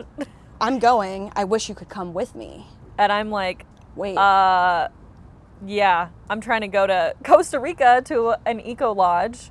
Right. For a yoga retreat where they had a few extra spots. And I'm like, yeah, I would much rather be there than in LA. And at the time it was kind of raining, and I'm like, yeah, I definitely want to go to that. Literally, and I look up within 24 hours. Yeah, I look up tickets, and they were actually really cheap. I don't know if it was an off season or what, but they were really cheap, and I was like, okay, I'm going. So I literally pulled the trigger. I made this decision in less than 24 hours, and challenges. The next morning, I hopped on a plane and met Natalie and Amber. Hopped on a plane out of LAX. To Costa Rica. Straight up. Yeah, it does feel like a movie, though. I met Amber at her eco lodge, and then Natalie came up, and we had just the best weekend together, us girls, and it was so energizing. Yeah, it was amazing. It was an all-girls retreat. Just to hear Amber's story, even off of the podcast episode, and just connecting with her and everything that she's been doing in her entire lifetime to care for the environment. I mean, she's had so many different roles. She's definitely a role model to me. I really love her experience and how she started out as a lawyer. Yeah. Right? She's not a scientist. Yeah. And she shares her story of what it was like going from an advocate to kind of using her business skills to help fundraise for the Marine Mammal Care Center based in Long Beach, which at the time of her volunteering was about to go under because they were losing fundraising and maybe were threatened with having to completely shut down. So that's something we talk about in our episode with Amber is how did she rebuild the Marine Mammal Care Center, and she raised millions of dollars in a short amount of time. During COVID. And most of their donations were in person and, having people come and visit the center. And she rebuilt that and got everybody to be involved virtually during COVID and such a hard time for everybody. And something that stuck out to me about that episode was her story about the old woman who mailed in $1. And she said that just kept her going. I'm literally tearing up just thinking about that story. That kept her going for the remainder of it. And she was like, just because, even though it's just $1, that dollar counts. It kept me going. It was a symbol of hope. Right, and I feel like that also comes back to, this concept of the $1 thing is the name of her sanctuary where we were staying, the Eco Lodge, Soul Sanctuary. Save one life. Yeah. If you can save one life, do one action, just do one little something, and it impacts, that woman donating the $1 impacted Amber. It's that simple. If you're changing the life for one person, one animal, you're making a difference. Yeah. That was one of my favorite themes of yeah. that episode with Amber. Absolutely. And she just shares so much like inspirational tidbits about her journey in the conservation space and eventually building the Wildlife Protection Alliance, which I talked about just a few minutes ago. And just the concept of respect the wildlife, their motto. And she actually published a book demonstrating the Wildlife Protection Alliance in her book called Coastal California, A Wild Life, where she features 9 different organizations having a major impact on coastal California wildlife. Yeah. From cougars to sea otters to whales, marine mammals, from whales to sea lions, like everything is embodied in this book, which is actually sitting on your coffee table now. Yes, had to get that for you guys as a thank you so for sweet. coming to Costa Rica with me, and that doesn't even begin to cover how much I appreciate you joining me there. It was awesome. It was amazing, and we got to record in her God. yoga studio, which was Jolla, completely the Ugh. Yes, not even a Absolutely studio, beautiful. Jolla. It was Yeah. absolutely gorgeous, and it was completely outside. It was just so beautiful. We had so many wildlife moments. Yes, and we saw that turkey vulture with the snake in with its the talons. snake. That was crazy. Super badass. I mean, that was very and close we had to that us. snake statue like Yeah. right between us. We were Yeah. manifesting some snaky energy that day. Yeah, I'm not gonna lie. it was really amazing. That's on snaky. It's something I want to talk about that we actually learned yesterday at the International Day of Peace. What was that? We talked with this amazing woman, Laura. Shout out that's Laura. right. Yep. At the Pacific Marine Mammal Center. Yes. And they different from the care center. Yeah, so they 2 different but they networks. partner together a Yes, lot. they do. So the Pacific Marine Mammal Center partners frequently with the Marine Mammal Care Center. Right. So the Marine Mammal Care Center is the rehab location that Amber fundraised for tirelessly as the dedicated CEO and leader. Exactly. And we met Laura yesterday at the International Day of Peace, and she works for the Pacific Marine Mammal Center. And again, they partner with the Marine Mammal Care They're Center. the stranding network. Yeah. And she told us things that were very interesting that we actually did not learn during this season that I thought was very important to bring up today. Right. Let's definitely talk about She was that. talking about Domoic acid poisoning. Can you say it again? Domoic? Domoic acid poisoning. Yes. And domoic acid is fertilizer runoff, but more than the runoff. In, I think, I don't know, maybe the 60s or 70s, No. When was that? Are you talking about the dumping of chemicals? Yes. It was in the 60s, I think. Because it was when DDT was banned, in the early 70s, late 60s, because Rachel Carson wrote her book, A Silent Spring, about the problem with pesticides and fertilizer runoff. And we're still seeing impacts from that today. And companies dumped barrels and barrels and barrels of this into Catalina, Oh, in the Catalina waters. Right.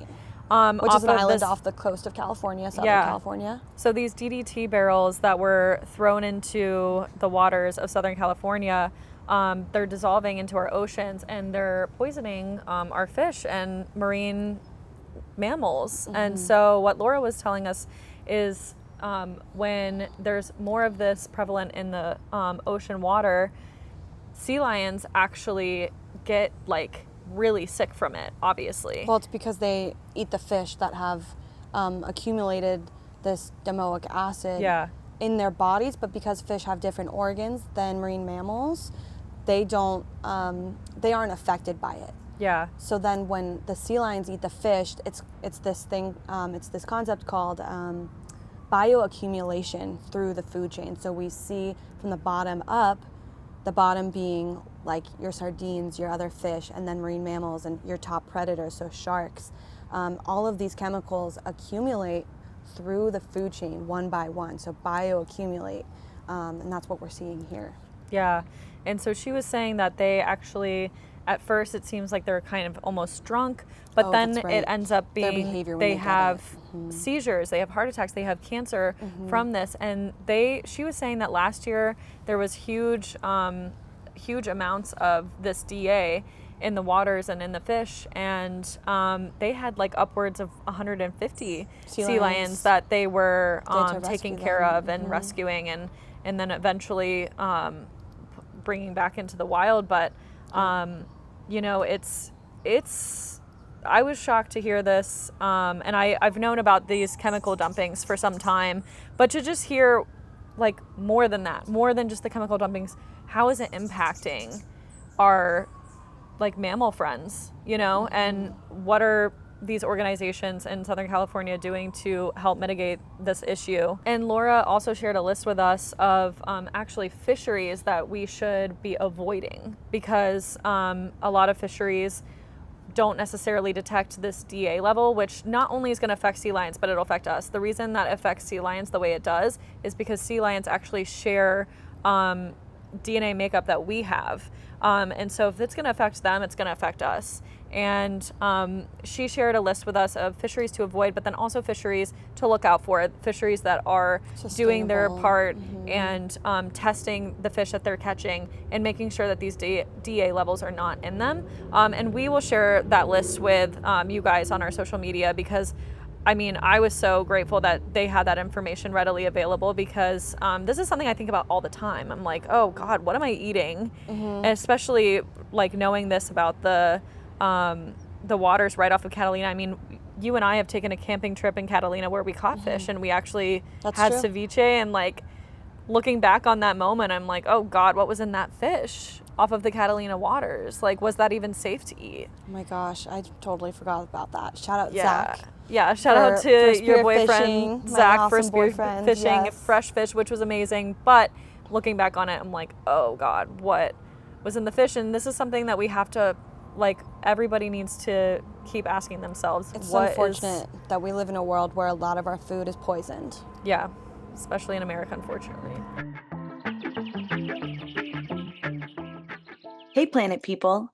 As you know, our mission is to protect our planet's wildlife and inspire community action by sharing the stories of inspiring individuals making a positive impact for the planet. But we can't fix our planet's crisis alone, which is why we're so excited to introduce to you the Global Health Pursuit podcast, a show that spotlights leaders making a difference in global health and improving well-being around the world. Ever wonder what life is like for people in under-resourced communities who lack clean water, reliable healthcare, or face more dire impacts of the climate crisis? Well, maybe you live in an area being directly affected by one of these issues and want these crises more highlighted, or maybe you just want to learn more about them. While global health issues can feel overwhelming, they don't have to be. Join Hetal, host of Global Health Pursuit, as she breaks down these challenges with leaders fighting for real change to make the world a better place. With over 60 episodes released, the Global Health Pursuit podcast dives into fascinating topics like clean water access, male birth control, the impact of climate change from fatal heat to the predicted human migration. Hetal asks thought-provoking questions that leave you wanting to learn more about the pursuit of better global health. Whether you're new to the topic or seeking inspiration, Global Health Pursuit offers a fresh perspective on ending poverty, improving healthcare, and delivering clean water to those people who really need it. So be sure to tune into Global Health Pursuit wherever you get your podcasts and join the movement to create a healthier, more equitable world. So anyways, I just wanted to mention Laura, shout her out, because it was amazing meeting her. And what's been cool about this entire season is we've met so many people that are connected with each other.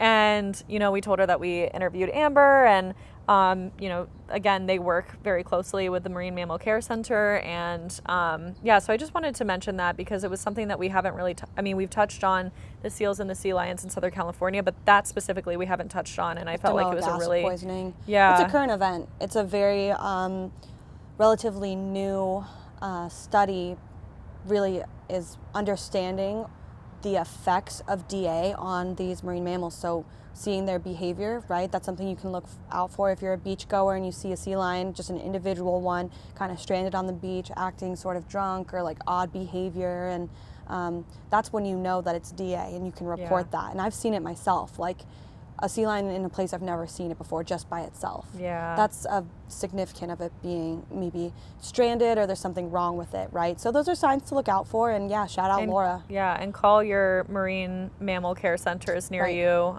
In San Diego, that's SeaWorld. Yeah. They are the, they come and rescue sea lions in La Jolla Cove often Yeah. that have been harassed. And Laura is actually the one that told us about how they get sea lions at the care center through their stranding network that have been shot Yeah. and stabbed. We talked a little bit about that earlier, but that was awful. What? Yeah. That's Yeah. terrible.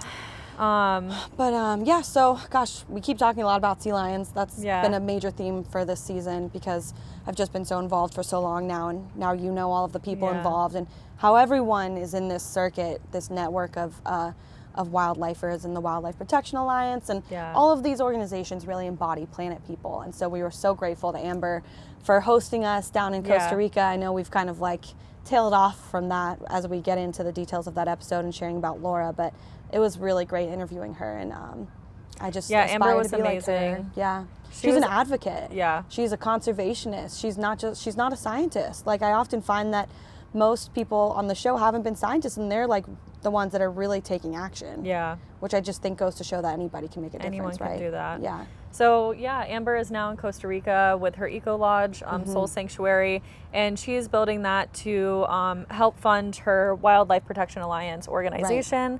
And she's also building an animal hospital underneath her yoga shala. Right. And that is very important because that Costa Rican area is under major threats with developing clear cutting for this development that Right. should not be happening. And clear cutting is the process of completely removing trees from a plot of land rather Yeah. than incorporating them into your development and your habitat, right? And that's something that Amber talks about, is bringing the environment that's already there to life. Yeah. And that's episode 7, right? Where we talk about Episode Costa 7, Rica. yeah. Yeah. We did that in a 2-parters because we had so much to talk about with the Marine Mammal Care Center, and then we broke it up to episode 7 to talk about Soul Sanctuary and her work in Costa Rica.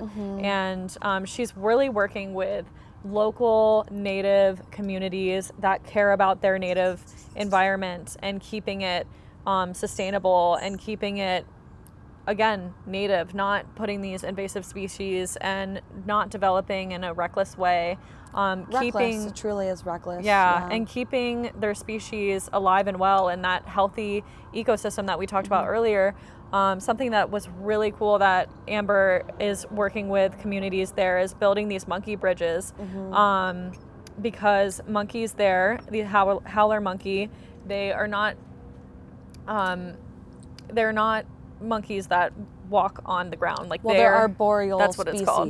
They don't travel on the ground. They Yeah. use trees to traverse across different corridors. Yeah. And when we fragment these corridors with roads and development and clear cutting, it removes their ability to cross into the next and so they're environment. crossing on these power lines and they're getting electrocuted. And she said something crazy like 1 per week was dying or Yeah. severely injured. And Well, so they have no other way of crossing because Yeah. they can't cross the road. They don't go on the ground. So she's working with Right. local communities to build these monkey bridges and also to build her animal hospitals so that she can rehab these monkeys that are being electrocuted and other animals in this area and help saving them. And so she's doing an amazing work It's giving there. Tarzan and Jane, but Yeah. with a conservation lens. Yeah. And she is like the hero of wanting to protect the monkeys. Yeah. pretty And cool. something that I do want to touch on, we got comments in our Instagram about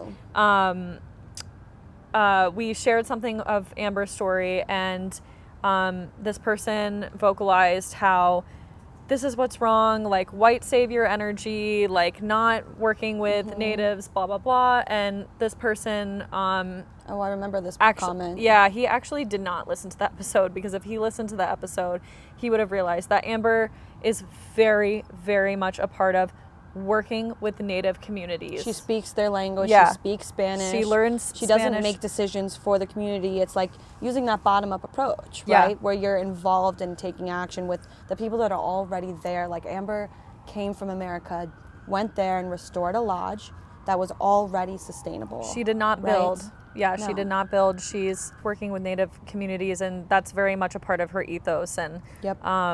you know, we are white, and this is something that we definitely acknowledge, and we want to see native practices. This is something that you talk about and something that you make sure is very important in your own work. Like your story in, where was it? Oh, when I was in Mammoth. Yeah. And I saw that golden eagle and had that really beautiful interaction with those Native women.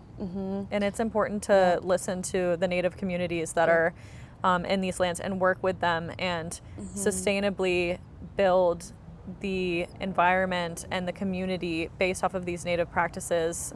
It's just absolutely important, and so that's something that Amber does, and we acknowledge our whiteness and, like, you know, we understand all of that. Just colonialist practices that don't serve the environment, and that's part of the reason why I started this podcast, is because I felt like those early days of me doing research were really rooted in Western science best practices. So we were handling these animals, collecting data, publishing these for academic journals, and you know, these animals are still going extinct. Something's not working. And so I felt like these on the ground research practices, like, while they do have benefit, that's not the only part of the equation. Yeah. And you can really see the benefit of traditional ecological knowledge, which is TEAK for short, intertwined with SEEK, scientific ecological knowledge.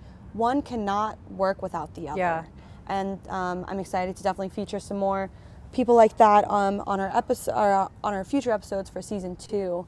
But yeah, Amber is amazing. I mean, she does a lot of great work, and it was awesome being in Costa Rica filming those 2 episodes. Yeah. I mean, what a journey. Like, that's the kind of travel that I want to do through a conservation lens, where we actually had gone on a kayaking tour, an eco tour with this local guy from Costa Rica who had so much knowledge about the landscape, where the monkeys were, how they used the trees, and he was really a great guide and pointed out tons of birds to us. And we definitely heard an alligator when we were kayaking. Oh yeah. We felt the hairs on our skin. Is it an alligator or a go crocodile? up. Maybe a crocodile.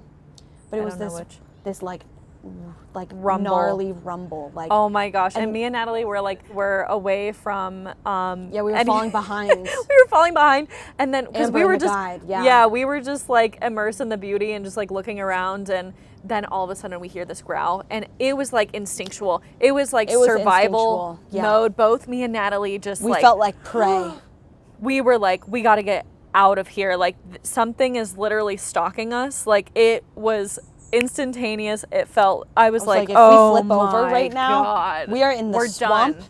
There's no visibility. We don't know what's beneath the surface. It was scary. Anyways, we made it out alive, it was but it was funny. cool. It was awesome. He was a great guide. He had so much knowledge, and just demonstrative of the fact that when you're there is to support local ecotourism. And I loved that we traveled with that eco-tourist conservation lens, and that's something that I'm looking forward to. When you're in the future. airport and you see all these, like, you know, ads for this, that, the other, it's like staying away from that stuff and research and ask locals when you're traveling, you know, how can I support and local the wildlife, ecotourism, but make sure it's ethical, because there's a lot of local ecotourism that's not ethical.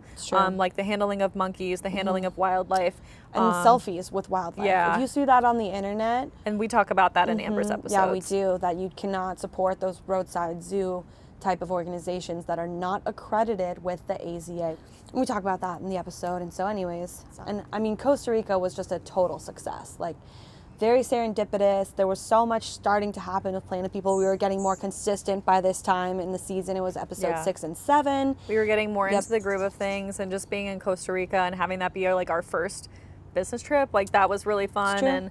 And we met some amazing women who were throwing a yoga retreat there, and it was very spiritual. It was very spiritual, and they were amazing. And we did a lot of journaling and manifesting, and just spending time together in nature, and like rejoicing in this midway part of the season. Honestly, looking back, it was a great way to just kind of enjoy what we're doing and travel with that conservation lens, right? And I'm looking forward to doing that more and hosting our own Planet People retreats one day, because I want to do that. I want to get people out in nature and show them how to connect with wildlife and teach them, and tell them, you know, share with them what they can do to make a difference. And, you know, Amber's episode was really great because that kind of marked the midway point for us in the season. And we went to Costa Rica, got back, and almost immediately after, like, I think it was a couple weeks later, right? And I loved this moment because it sort of really embodies my year of embarking on this Jane journey, right? And manifesting meeting her was Yeah. awesome. For Jane's 90th birthday, right, we knew she was going on tour, and I wanted to find a way to see her. And I didn't know how I was going to make this happen, because at the time when I was looking into her tour dates, I saw that she was speaking in Portland, I believe. And so, or no, it was Seattle. And I was like, okay, I need to see my icon this year because I'm going to Africa this summer, and I'm inspired by Jane's own journey to Tanzania. And I was like, I need to meet her before I do this, to really embody the spirit of Jane and how I hold it so near and dear to my heart. And so I wake up one Saturday morning a week before we decide we're actually going to go, right? And I'm looking up events, and then suddenly I see that she's speaking in Monterey with the Wildlife Conservation Network, and I had just gone to a conference for them like 4 months prior in San Francisco in October of 2023. And I'm looking up the event, and I'm like, oh, it says sold out. Yeah. Like, I don't know how I'm going to make this happen. And then I text my dad, and this is an integral part of the story for me, because he texted me, if there's a will, there's a way. And I had a fire lit under my ass And you and after I that. very much. We are very willing people. We are willful. Yes. We will go and fucking do We it. will make it happen Yes. if we I mean, want we went to Costa Rica literally Yeah. 2 weeks before, just on a whim. Yeah. And I was like, all right, okay, if there's a will, there's a way. We're going to make this happen. I call Coral. I'm like, okay, I don't know what to do. Like, I like really want to go to this event. I don't know how to get access. And she's like, well, just contact people, email someone. I was like, there's no way. And so, you know, I take your advice and I email Charlie. Always email. Always email. If you Contact need people. something, Yeah. contact people. Don't get Yep. a robot. Don't get like discouraged by like a robot wall or whatever. Right. Find a person to talk to. Yep. So I talked to Charlie, and Charles Knowles, who is the CEO of the Wildlife Conservation Network, and I emailed him with the subject being a dream come true. And I asked him if it was possible to get tickets to see Jane, and sure enough, he sends me 2 tickets, and I call Coral, and I'm like, what are you doing next weekend? We're going to see Jane Goodall. And sure enough, the weekend comes, and it was a whirlwind. I had gone to Mustache Bash, a concert on Saturday, and then early Sunday morning. And I had a birthday party. You had a big birthday party. Yeah, not for myself, but for a Right. friend. So we were on one, right? We had to squeeze this event in, which was a Sunday morning. Yeah, so Natalie drives up from San Diego, picks Early me up Sunday at like morning. 6 a.m. with her Jane Goodall Barbie. Yes, the Jane Goodall Barbie is an integral part of the story as she travels from San Diego to Monterey. Yeah, and we documented that whole thing. Hop in the car, drive up from LAX. No, I'm just kidding. But I pick you up in LA, and then we drive a very long distance. Yes. We spent like 6 hours in the car, get there at 1 o'clock to Monterey, Carmel by the sea. Yeah. And then we change in the car and we just like go to the conference and Right. I think it was at the Sunshine Center or Sunset Center. yeah. Which is a beautiful auditorium, right? Yeah, and But- we got to go into this VIP event where we saw Jane Goodall auction off this beautiful book of photography to raise funds for the Jane Goodall Institute, and they raised a lot of money, which was amazing. Within 15 minutes. Yeah, I mean, within she 15 knows how to minutes. get She knows how to money out of people's pockets and into her nonprofit. Yeah. For the environment, which is amazing. Yep. And so We were the youngest people in that room by like 40 years. Yeah. There was a lot of wealth in that room. But it was amazing to be in that environment and to see fundraising in a big way, and to then be at her speech, which was Right. absolutely There's really inspiring. 3 parts of seeing her Yeah. this entire day. Yeah.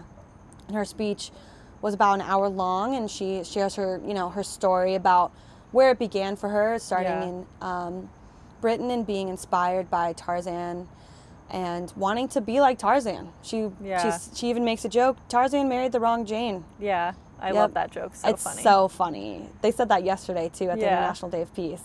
So yeah, she shares her journey of traveling to Gombe, how her mother was a big part of her journey in supporting her and actually coming to Gombe, sort of being like a local witch doctor for Tanzanians who had problems with eyesight and other things. And they really were helping the community from the start, and the chimpanzees. Yeah. So she carries And on with that story, and it's beautiful. She shared a lot of amazing stories about the chimps and her time there, and also as she ends all of her speeches, hope, talking Her about 4 hope. reasons for hope, Yeah. right? Yep. And that's something that's very repetitive in her story, and she even says that, you know, you've probably heard this story before, Yeah. but I don't care. She Yeah. says it, I don't care. This is how you build community with Yeah. stories. And to keep saying them. Mm-hmm. And so what were those 4 reasons of hope that she left us with that day? Well, one of them starts with the resilience of nature and its ability to make a comeback, right? When we just leave it. And she provided kind of examples. For example, like, I don't know if she talked about this, but Chernobyl is a great example of the resilience of nature, with that nuclear reactive plant basically blowing up and ruining the environment. And now all these years later, we're seeing it start to come back. So the Right. resilience of nature, that's a big reason.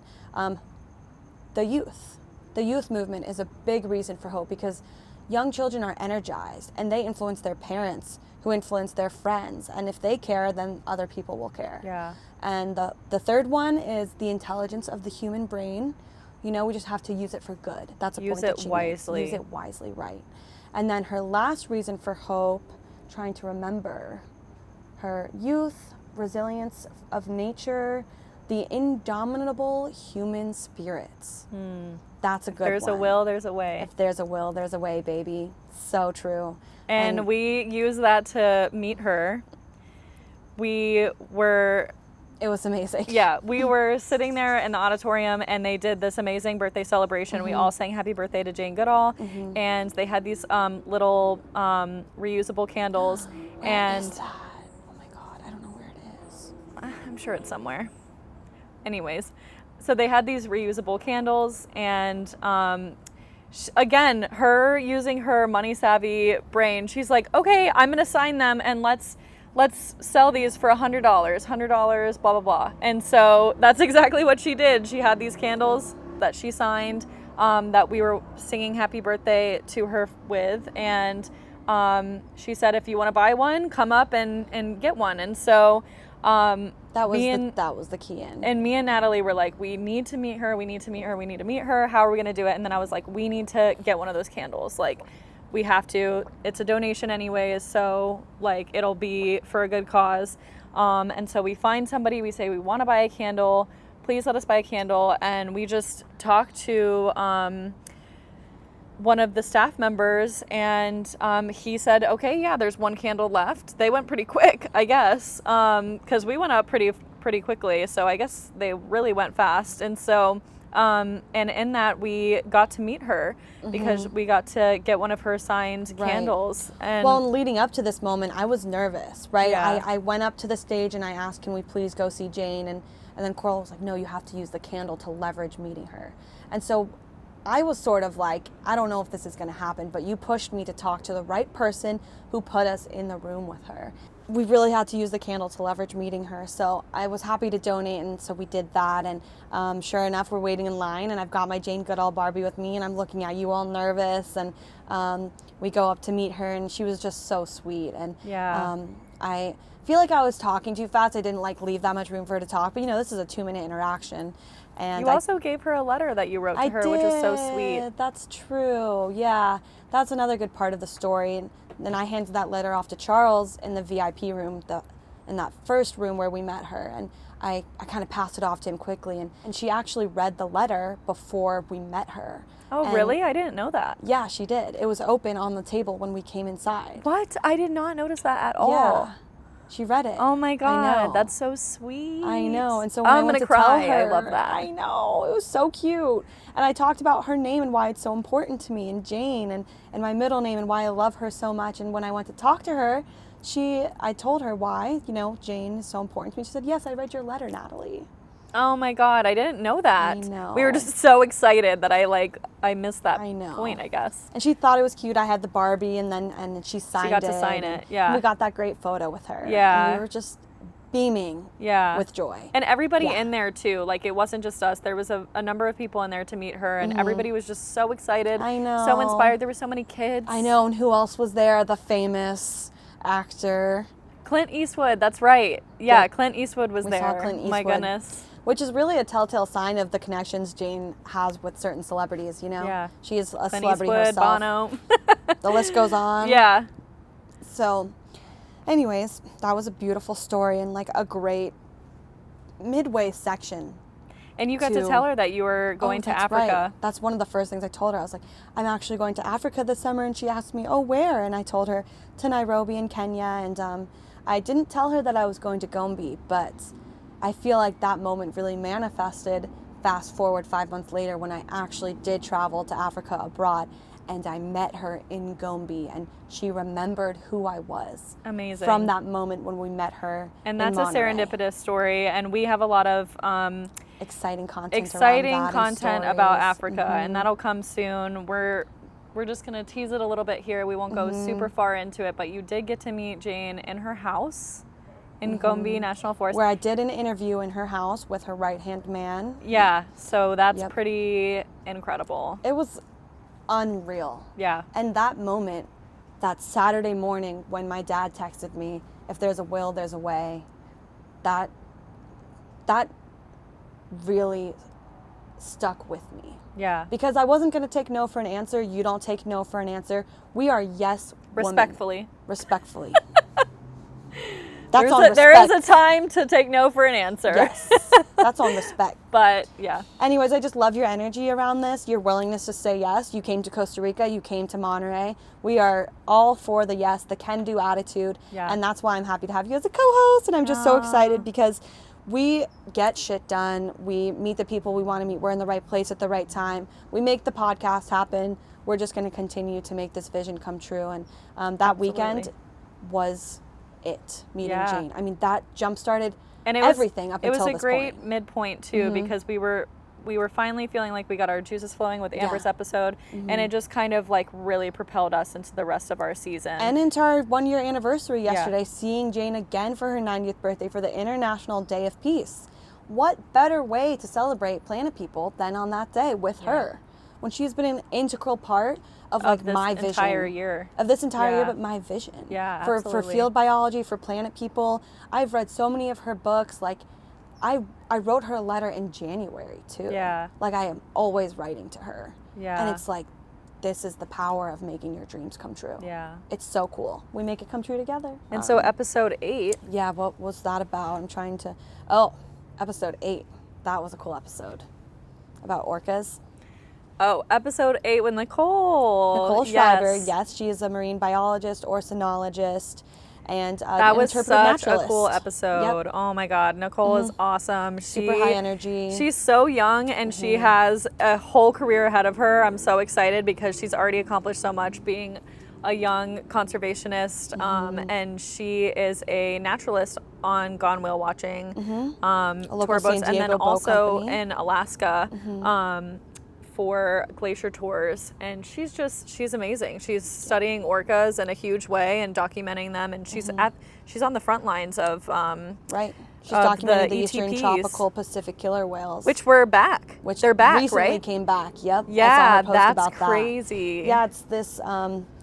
It's a really kind of new, current event with seeing orcas off our Southern California waterways. It happens, but it's unusual, and the number of sightings in San Diego, literally in my front yard in La Jolla, was absolutely incredible. And Nicole shares these stories where she has individual encounters being on these smaller boats, leading these guided tours, right? Because she's an interpretive naturalist talking about the orcas. And she had so many interactions with certain individuals. They all have names, personalities, and it was a great episode. Nicole has so much enthusiasm around it, and definitely give it a listen if you haven't already. And she's just so knowledgeable, and she's so well-spoken about all of these different orcas and ETPs that she gets to see. And she gives tons of fun facts about orcas. One of my favorite fun facts was the coloration of orcas, right? And how they actually have a purple undertone or an orange when calves are first born. I had no idea. Did you have some fun facts that stood out to you? Yeah, just the matriarchal aspect of them. You know, like the women are in charge, and they small and in charge, yes, not large and in charge. Exactly, right? Which is funny. And and also she has a guidebook. That's right. She's working on a photo ID book that's tailored to the Eastern Tropical Pacific Killer Whale Pod, right? The ETPs. And it's outlining the different individuals in the pod. I think there are 10 in a pod. Which is so important to keep it's really track. Cool. And we have a whole thread about this on our Instagram page where we Yeah. introduce each orca whale. We introduce every orca whale Yeah. and the characteristics about them, and it's so cute. I liked making content for that episode. Yeah, that it was a was fun awesome. one. Right. Orca, everyone loves orcas. I know, everyone loves orcas. Yeah, We were and we excited love for Nicole. that interview. Nicole's great. Yeah, that was a great episode. Yeah, and then it brought us into our next whale episode, Episode which 9. yeah, Yep. with Dinah, which was such a nice episode. We recorded that at the Wedding Bowl in Right, in La Jolla. San Diego, Yep. and that was such a beautiful area to record an episode, and we actually ended up like having a wedding in the middle of that Yeah, at that was the Wedding so Bowl, funny, which at was the so Wedding fitting. Bowl, right. It interrupted our episode, but it was like no one was can be mad funny. at Yeah. an episode at a wedding. It was just No, so no, cute. not at all. That episode went really late into the evening. Yeah. It was like dark by We the had a time lot we to stopped talk about. recording. Yep, Dinah is a drone photographer and conservation And videographer. Yeah, conservation videographer, storyteller, and she doesn't do conservation like professionally with her trade of work, but that just goes to show again that you don't have to be It's a her scientist to side care. hobby. It's her and side hobby, yeah. She's made it into an amazing career just in the time that she's done this. She's been Right. featured in National Geographic, Shark Apple, Week. Shark Week. Yeah, I mean, so much. I mean, it's Her drone absolutely- photography is really impressive, and she shares tons of stories about humpback whales. Yeah. Her journey around the world to see humpbacks in Hawaii, off the coast of New Zealand. Yeah, and in Mexico. In Mexico, she sees the Yeah. gray whales. Yeah. And the gray whales are endemic to the California coast, which means that they only occur on this coastline. And she shared stories about where she saw them breeding in the San Ignacio Lagoon. Yeah. And that's a UNESCO World Heritage Site, and it's a really beautiful place where you get to go and see these gray whales and their calves and just understand their behaviors and how they're, the humpbacks and the gray whales are so different from one another. And we talk a lot about those differences Yeah. in the episode. It's really And cool. also blue whales. I'll never forget your reaction I to know, the that fun fun fact fact. of blue whales' hearts are the size of a Volkswagen Beetle. A punch buggy. So My funny. mouth just dropped. I mean, I was like, what? We have that on Double our take? on our Instagram as well if I you want to know. go and find that little That reaction clip. is kind of overkill. I'm like, oh my God, did I really do that? But No, I loved it. So yeah, funny. It's funny. Um, She did a great job, though. It was a fun episode. Yeah, that was a really fun episode. And she's also such an amazing person. We had so Super fun with nice, her. right. And she actually connected us with our last two episodes. Right, our two guests for the last two episodes. Chris Lowe and Serge Dina. Dr. Chris Lowe, yep. Yeah, so Yeah. Dr. Chris Lowe, That was episode 9. 10. Episode 10. Yeah, oh, 10. that's right. Yeah, we Right. interviewed Dr. Chris Lowe for episode 10. Yes. And we talked all about the CSU Shark Lab. Right, so And Dr. great Chris white Lowe. sharks and Right. all of his expertise around that. So, yeah, in that episode, we talk about the CSU Shark Lab, and Dr. Chris Lowe is a marine biologist and a professor of marine biology where he teaches his master's students about great white sharks, and they go and deploy lots of conservation technologies to monitor and tag juvenile great white sharks off of the coast of Southern California. And so he goes with his students into the field and they physically tag sharks with a tracker so they can understand migration and behavioral patterns of great white sharks in California, which is really cool. Yeah. And what are some fun facts that stuck out to you in that episode? Well, it really starts with the beginning of the episode when I ask why are we seeing so many great white juvenile sharks along our Southern California shores, and Dr. Chris Lowe gets right into it and talks about how it's a survival strategy for these juveniles, and they actually stay closer to shallow waters because of warmer temperatures, which helps them to grow, and they actually feel safer away from predators in more shallow waters. And so through this understanding of, why are they here, he's able to track their migration and see where they travel to, and they really stay, or they have been seen up as far as Santa Cruz, and there are tons of great white sharks along the California coast, but in terms of that Southern California bite, it's from Santa Barbara down to San Diego, and they see great white sharks up and down the coast. Yeah. It's really cool. It's a great episode, and Dr. Chris Lowe is extremely well-spoken. You can Yeah. tell he's a teacher. He shares tons of amazing analogies. He, leaves about you the great wondering. white sharks. Yeah. When listening to that episode, he leaves you wondering. He does, and I just yeah. felt like that spoke to his him being a professor and a teacher, and I love that episode, and I loved He's so well-spoken. yeah, he's so great. And So one thing to mention with the CSU Shark Lab is, unfortunately, they were funded by the state. California state budget. Yeah, and so they were not considered in the budget for 2024, and that is not good for them. They need that funding. I think they've been funded by the state since 2016. Yeah, and that's they have huge a halt. very big budget to support the CSU Shark Lab. He has several master students, a lot of employees. I mean, this is a world-renowned shark lab. Yeah. Like, they do tons of research, and they need help. Yeah, they really rely on need that help funding, right now. and they rely on the funding. they are responsible for like leading, the findings for great white sharks. Well, and it's important not just for research sake and academic sake, but it's a public safety matter. When we understand great white shark behavior, we can better inform the public to not fear these sharks, because now lifeguards are involved with the shark lab, and they work together to keep people safe by teaching them about the whereabouts of sharks, what you can do. And so when we value research in a way that benefits the public, which is something that Dr. Lowe talks a lot about, we can understand how to work together. He also works with different fisheries groups to reduce bycatch of sharks, right? Yeah. Working so locally it's in cool. the community, for sure. Another great example of taking that community-based conservation action and addressing the complex social ecologies that go into protecting people and great white sharks, right? So we talk a lot about social ecology. I know I've gone through that before, but it's really the interaction of complex interest groups, so different human groups, lifeguards, fisheries, beachgoers, and how they interact with the environment, how they interact with great white sharks and behave in the ocean, which is the shark's home. Yeah, and something to really note is, because they don't have the funding, they're going to be very sparse this year. And something that you can do as a listener and tell your friends to do is to write your legislators, write Southern California legislators, to consider them in the state budget for 2025, 2026. It's really important that they get that budget back. And in the meantime, donate if you're able to, but definitely send those emails, make those phone calls. We have it in the show notes for that episode. Period. Very important to do that. So yes. Yeah. Great then episode. Dinah also connected us with Wild Coast, who was our season finale. Yeah. Where we feature Serge Dedina, the executive director and founder of Wild Coast. And that might be one of my favorite episodes. Yeah, it's because really Serge he is such a great storyteller, and he is truly a local ocean hero. Yeah.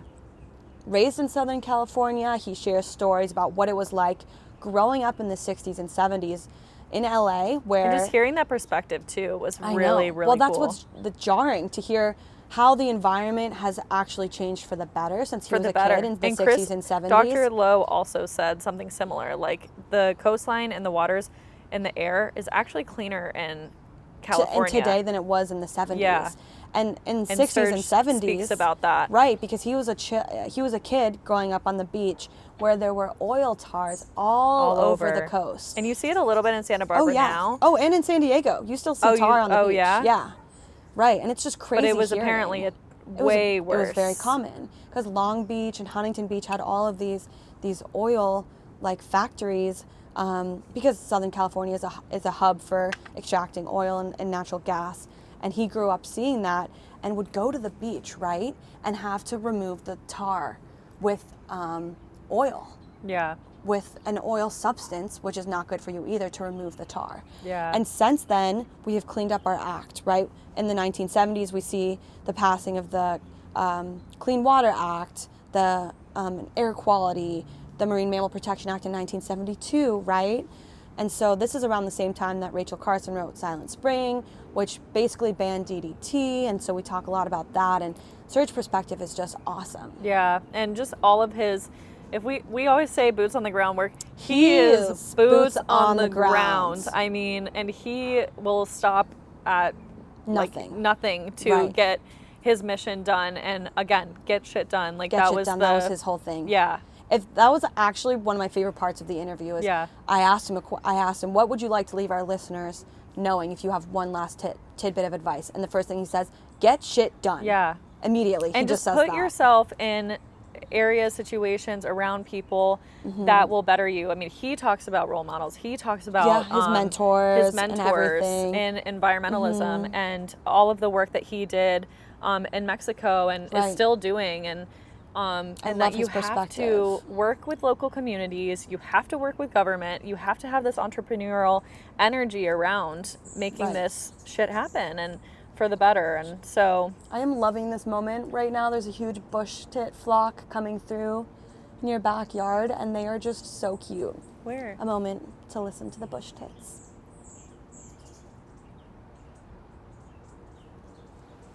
The little fluttering Aw. sounds, like, oh my gosh.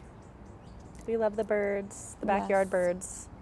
It's important to take a moment to listen, because when you can listen to the birds, then you know your environment is doing okay. They are an indicator species of the health of the environment. So we're talking about healthy ecosystems right now.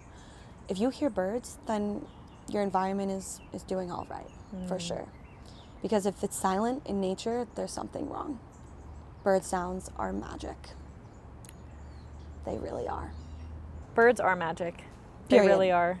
And I appreciate you saying that, because I actually listened to a podcast episode with They liked that you said that. Jane Fonda. Oh, I love Jane Fonda. Yeah, she's incredible. And she said something that will always stick with me, that I guess like hundreds and hundreds and hundreds of bird species have gone extinct in her lifetime. And she like mourns the birds. She said that she doesn't hear as many birds, and it really affects her. And that's something that ever since she said that, I've always listened to the birds my entire life. But her saying that really made me notice it even more. Notice the silence even more. Which Absolutely, yeah. Yeah. And I think for me, the biggest thing is not seeing huge flocks of birds fly over you. Like imagine Yeah. 100 years ago just seeing a sky full of birds. And I feel like especially in Southern California with the loss of green space and the coastal development that we're seeing, the biggest flocks of bird I see are like pelicans, and we're in migration season right now actually, which is very exciting, but I don't see huge flocks of birds, which makes me sad. And when I do, and I'm I like, did look. when I was a kid. Yeah. Speaking of Jane Fonda, she would be amazing on the podcast. Oh, She's say less. a huge environmentalist and civil rights advocate, and she is amazing. So maybe that'll be in our future one day. What can't we manifest at this point? Yeah. I mean, Jane Fonda, Jane Goodall, all the Janes, like, yes. All the Janes. Yes, yes, yes. I'm so here for that. I love that my middle name is Jane. I feel so like honored to carry that when I think about my role models. Yeah. Like, it's really cool. Well, bringing it back to Serge and Yeah. his episode, I absolutely loved that interview, because Wild Coast really embodies everything that we touch on in our season 1. They are working with marine mammals, whales. Serge has a turtles. huge whale thing. He's saving sea turtles in Mexico. Gray whales in the San Ignacio Lagoon. Exactly. Which he protected from being built by a salt plant Yeah. in the 90s. Yes. He's a badass for Yeah, that. absolutely. He did a lot of on-the-ground work and still continues to do so with creating lots of national parks Yeah. in Mexico with his time with the Nature Conservancy. He learned really good business practices. And at the time he was starting Wild Coast, and in 2000 and then 2007 his Mexico team, the Mexican coastline hadn't been fully developed, where that parallels in Southern California during the yacht era, in the 80s, where there was starting to be a lot of coastal development and the removal of iconic surf spots in California. So he goes south to Mexico to make a difference there, and he does that with Wild Coast and everything, and it's And they awesome. also work a lot with blue carbon sequestration, I which is, loved we this. touch on this with Amber. Like, it was just such an amazing organization to bring every single thing that we touch on in our entire season. And all in one episode, we kind of hit every single point. And they are doing everything that they can to save this coastline. And yeah, just incredible interview. It is.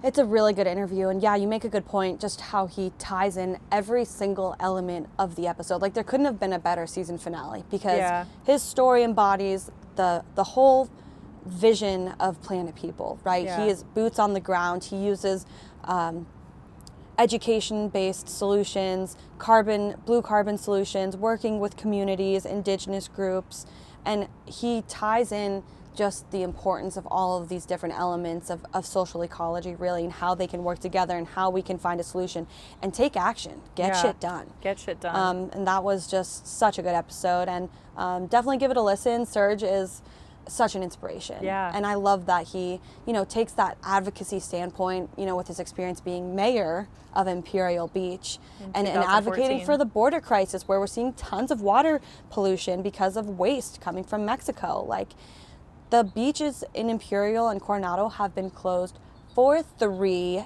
years because of the runoff from wastewater at the border, right? Yeah. So it's jarring, and there's a lot of work that needs to be done, but I feel inspired. And like he said, helplessness leads to hopelessness. So how can we be hopeful to help ourselves, to have empathy for the environment? And it was a great episode. And I'm just so excited that it was a good season finale. Yeah, it was a great season finale. It was a great season, wrapping up the coastal conservation season. And it's really cool that we got to do a lot of recording outside in La Jolla, Del Mar, now in Echo Park. And I'm just so grateful. And thank you for coming down for all those episodes. And of course. even though we had a bit of challenges recording Serge's episode, where we were being harassed by someone, had to change locations, and dealing with pausing for all the helicopter traffic, and we're dealing with that recording today too. outside has its challenges, darling. We love the moments though of, for instance, earlier when we were listening to the birds and we had the hummingbird visit us, and it's like it's worth it. We're to in be Southern able to California, outside. There's a lot going on. Yeah, people, air traffic. I mean, there's like how many we're millions just bringing of real people here? life to you. Yeah, we're bringing real life to Planet People. That's right. That's on Planet People. Yeah. So, we're wrapping up this first season and wrapping up this episode now, which is a bonus episode and kind of a peek into co-hosting together. Yes. Yeah, it'll give you a little taste of what to expect for season 2. Mm-hmm. And we have a lot of really exciting guests that we have lined up for season 2. And Bono, Jane Goodall. Manifesting that right now. Yeah, let's hope. I love you, Bono. But it's just been so amazing. I'm so happy to have both of you on this journey. Shout out Hugh again. We just love this team. So to wrap up this bonus episode, it's been amazing recounting this past year with you. I'm excited for the future of this podcast and the future of still working with my work wife, and also becoming a co-host. I'm excited for that as well. I'll bring a little more layman's terms to the episodes, because I love hearing the scientific stuff, but sometimes I'm like, what's that mean? So it'll be really fun. It's a good balance. Yeah. I'm really looking forward to, what's next? So what is next? Yeah, so season 2, like we said earlier, it's going to be about Southern California deserts and the Joshua Tree, protecting the desert tortoise out there and other terrestrial ecology and wildlife, so like reptiles and trees and the Joshua Tree and all that good stuff. Yeah, absolutely. And seeing what we can do to make an impact, and talking to natives there, and also just touching on so many important things that maybe are not talked about as much as other things. Well, I like to think of it, the desert is an overlooked ecosystem, so overlooked life. How can we advocate for those non-charismatic species and be a voice for the voiceless, right? Yeah. And the desert tortoise is in dire straits, right? And they have a lot of threats that prevent them from surviving. So, and that's one of my animals that I study as a field biologist. And you actually published this year. Yes, oh my gosh, I know. So, wait, can you say a little bit about that? Yes, that was so awesome. That was we didn't even talk about a big moment that. for me. I know we haven't talked about that. We'll have to talk about it in the next season too. 2. Yeah, for sure. But it was great. I was asked to be featured in a Johns Hopkins textbook, actually, which is really cool, about tortoises all over the world. And I'm the only, it's a photo of me holding a desert tortoise, wearing a Desert Tortoise Council t-shirt. Shout out to the Desert Tortoise Council. We'll definitely be interviewing them in our next season. And me handling a tortoise with a transmitter on it. So the transmitter studies it, and it tracks its movement and all that. Similar to a tag of a shark. That's right. And so my photo was featured in this textbook, and I'm the only person in the textbook featured. That's awesome. Which is, a big milestone for me. So thanks. We'll get into that more for sure. Yeah, we have a lot to talk about for season 2. I'm so excited. And we will be taking a little bit of a break just to get our bearings. Like I said earlier, we have full-time jobs, and we want to really just take a step back and get our get the back end of things just organized, and so that way we can be a little bit more consistent to you guys. Yep. It's more strategic. Absolutely. And so we're really excited about that. And then also something that might be happening with the podcast soon is we might be integrating some ads. But I want to say a little bit about the ads.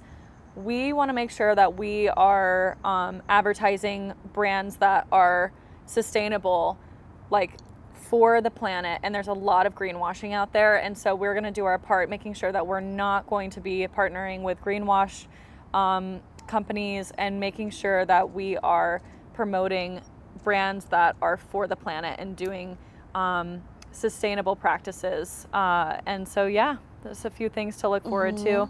And we also want to be a little bit more involved in our community. I know that you put on a few events this past year, but it wasn't necessarily dedicated with Planet People. And so hopefully we can put on a few events specifically with Planet People. So. Yeah, I'm really looking forward to building community around this podcast platform, because ultimately that's been the vision for the Planet People podcast, is the community aspect. And I want to host in-person events, more nature walks, Planet People parties, so like little meetups where we can all just hang out and maybe sit in a park and just enjoy nature, hear the birds.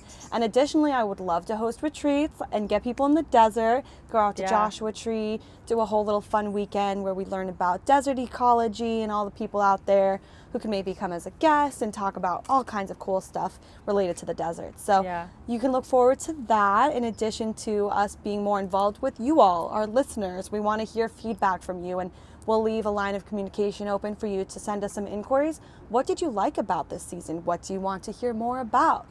Do you want more fun facts, more science, maybe more banter between me and Coral, which I'm really looking forward to. I think it just makes everything a little more interesting when we're super engaged together. And so be on the lookout for that. Send us inquiries. And thank you for being a part of Planet People and for making our show what it is, because without our listeners, we wouldn't be here. Anything else? I don't know. I think we covered everything. Yeah, I think we got it all. We're just excited for what's to come, and we thank you guys so much, and we hope that you can share this podcast with somebody that might learn from it. Yeah. So share with your friends. We learned recently, actually, at a podcast conference that we were at in August, that one of the best ways for our podcast and our word to get out there is through word of mouth. And that's not something that's measured in downloads or whatever, but we learned that one of the best ways for people to hear about our podcast is just through other friends sharing. So anything you can do to help us reach a broader audience, we thank you in advance. And we're just so excited to have you a part of the Planet People community. So thanks for tuning into our bonus episode, and I'm so excited for what's next, Coral. Yeah, cheers. Cheers. Happy 1 year of podcasting. Happy 1 year. Cheers. Thank you for tuning in to this episode of Planet People. We are thrilled to have you as part of our community of wildlifers who care about protecting the planet for future generations to enjoy. We hope that by listening to this podcast, you will be inspired to connect with nature and become a steward of the planet by getting involved and taking action with your local community conservation organization. Until next time, stay positive, Planet People. Thank you to my team here at Planet People. This episode was produced by Natalie Jane Cibel, Coral Carson, and Hugh Carr. Edited by Coral Carson. Theme song by Hugh Carr under the artist name Flamma. Thank you, team. All right. That's a wrap, honey. That's a wrap. That's a wrap. That's a Hey, wrap. hey.